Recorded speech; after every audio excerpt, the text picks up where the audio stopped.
INFJs are often labeled as shy, reserved, or quiet.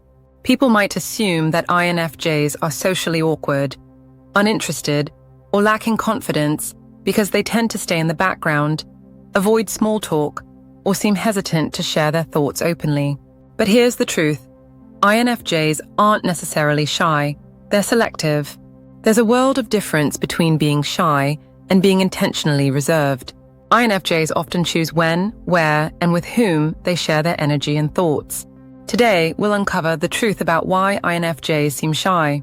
From their intense introspection to their dislike of surface-level conversations, we'll explore the real reasons behind their quiet nature and why it's often misunderstood. Let's dive in. 1. They're observing before engaging. INFJs don't dive headfirst into social interactions. Instead, they observe. They pay attention to body language, tone of voice, energy shifts, and unspoken cues before deciding how or if they want to engage. This observation isn't about fear, it's about understanding. INFJs are naturally attuned to the emotional undercurrents of a room, and they want to gauge the social landscape before participating. For example, at a party, an INFJ might hang back, quietly watching interactions and dynamics before joining a conversation. In a group discussion, they might stay silent until they feel their input will truly add value. This careful observation can make them appear shy or distant, but in reality, they're collecting information and assessing the emotional safety of the space. The truth: INFJs aren't afraid to speak. They're making sure their words will matter before they do. Key takeaway: INFJ's reserved nature often comes from their desire to observe and understand before fully engaging. 2. They dislike small talk. One of the fastest ways to make an INFJ retreat into their shell is by engaging them in shallow, surface-level conversations. Small talk feels pointless to an INFJ. They crave depth, authenticity, and genuine connection. Conversations about the weather, celebrity gossip, or vague pleasantries don't spark their interest or their energy. INFJs want to know, what inspires you? What keeps you awake at night? What are your dreams, fears, and passions? But in social settings where small talk dominates, INFJs often stay quiet, not because they're shy, but because they don't see a meaningful entry point into the conversation. The truth: INFJs aren't antisocial. They're anti-superficial. They'd rather stay quiet than engage in a conversation that feels hollow. Key takeaway: INFJs crave meaningful conversations and will often withdraw if the social interaction feels shallow or forced. 3. They're guarding their energy. INFJs are highly sensitive to emotional energy. They can pick up on tension, sadness, excitement, or dishonesty in a room almost instantly. But this emotional radar comes at a cost. It's exhausting. Social interactions, especially in crowded or high-energy spaces, can drain an INFJ faster than most personality types. As a result, they often seem reserved because they're protecting their limited social energy. For example, at an event, an INFJ might stick close to one or two people they feel comfortable with, rather than mingling with everyone. After a long social interaction, they'll need hours, or even days to recharge. This behavior isn't about being shy, it's about self-preservation. INFJs know their emotional bandwidth is limited, and they're careful about how they spend it. The truth: INFJs aren't avoiding people, they're managing their emotional energy to prevent burnout. Key takeaway: INFJs guard their energy carefully, and their quiet nature is often a sign of self-awareness, not shyness. 4. They value authentic connections over quantity.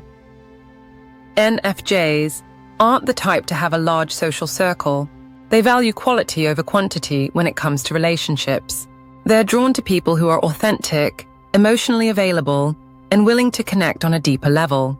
This means that INFJs are highly selective about who they let into their inner world. They're not going to open up to just anyone. They need to feel a sense of trust and safety first. Because of this selectiveness, INFJs might seem shy or standoffish at first.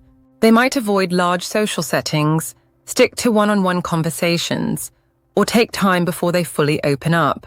But once you earn their trust, INFJs are some of the most loyal, open, and emotionally available people you'll ever meet. The truth: INFJs aren't shy, they're discerning. They're careful about who they let close because they value genuine connections. Key takeaway: INFJs prioritize meaningful relationships, and their reserved nature is often a reflection of their selective approach to connection. 5. They're deeply introspective. INFJs spend a lot of time in their own heads. Their dominant cognitive function, introverted intuition, NE, means they're constantly processing, analyzing, and reflecting on their thoughts and experiences. This introspection often makes them appear distant, daydreamy, or shy in social situations. But in reality, they're simply lost in their internal world, a place that's rich, vivid, and often far more interesting than surface-level conversations. For example, in a group setting, an INFJ might zone out momentarily while reflecting on something someone said. They might seem hesitant to respond because they're carefully crafting their words to ensure clarity and meaning. Their introspection also means they're highly self-aware. They often second-guess themselves or worry about how their words might be received, which can add to their hesitance in social situations. The truth: INFJs aren't shy. They're often just deeply immersed in their internal world of thought and reflection. Key takeaway: INFJs are naturally introspective, and their quiet demeanor is often a sign of deep thought, not social fear. 6. They fear being misunderstood. One of the deepest fears of an INFJ is being misunderstood. They invest so much emotional and mental energy into their interactions that the thought of being dismissed, misinterpreted, or judged feels profoundly painful. This fear can make INFJs hesitant to open up, especially in new or unfamiliar social situations. They might choose their words very carefully to avoid miscommunication. Avoid sharing their thoughts if they feel the other person won't understand.